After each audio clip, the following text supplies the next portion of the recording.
I find this book very relatable, and the amazing thing about this book, which is very different from other books, is that this is the true life story of a Nigerian billionaire who is really showing all of us that it is possible. Now, I always say this thing about some people that people just refer to as wealthy or rich. And I say, what's their story? If you can't tell me the story, or you can't show me how you made it, how did you make it? Now, it's important that we read some of these things in these books because it shows that it is possible. Femi started the Zenon petroleum and oil and gas business by buying fuel and putting in barrels, keeping them in vans and going from house to house, from business to business, delivering fuel. Now, this is, just shows that you to start a business, you don't need to start big. All you need to do is to get started and to work with what you have in your hands. I've already shared videos about a message the Lord told me to share with people about starting with what you have in your hands.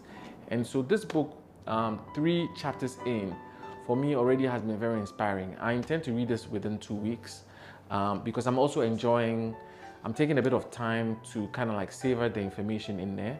So averagely I'm reading about a chapter a day, but over the weekend I'm really going to dive in. But I didn't want to wait for too long before sharing this. I just thought that, look, this book is one of those books that if you're a business person or you're planning to get into business, just get started. Because a lot of us have too many excuses. One of the main excuses that I know a lot of people will come up with is, oh, Femi came from a wealthy family, and so you can't compare yourself to Femi. True, Femi came from an okay family, but Femi built something. And he's been so gracious and generous enough to share his story, which will also show you that this is possible. This is possible. So for me, I just wanted to just also find out from you what you're reading. This is what I'm really enjoying right now, amongst other books, but I try to read a chapter a day from this book, and I'm loving it so far. And just wanted to share the fact that, look, it's good to tell good stories. It's good to share how we've been able to build businesses or build structure around institutions, because without storytelling, there's a lack of inspiration.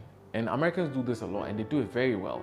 And so I'm very happy and motivated to see Nigerians, Ghanaians, and Africans start to tell their stories. So kudos to Femi. I really look forward to meeting Mr. Otedola one day because I can so connect and relate to his story. And I find this very inspiring. I'm looking forward to reading the entire book